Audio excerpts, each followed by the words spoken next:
1 minus 6 gives us negative 5, and inside this parentheses we have 2 minus 6, which gives us negative 4.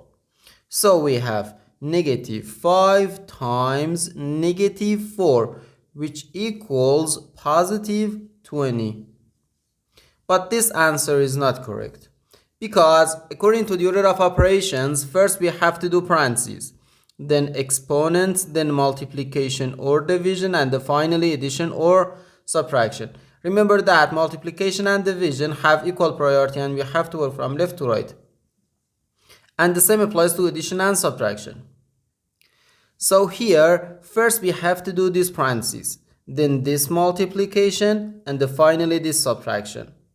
If we do this subtraction, or if we do this subtraction before this multiplication or this parentheses, it is wrong.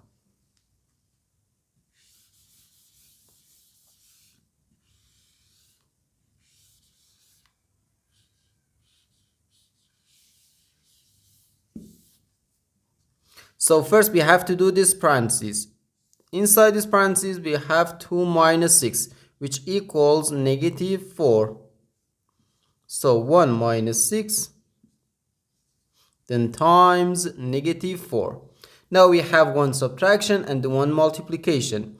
According to the PEMDAS, multiplication has higher priority than subtraction because multiplication comes before subtraction. So here, first we have to do this multiplication. 6 times negative 4 is just negative 24. So 1 minus negative 24.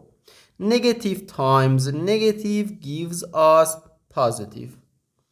So we have 1 plus 24, which equals 25. And this is our final answer to this problem.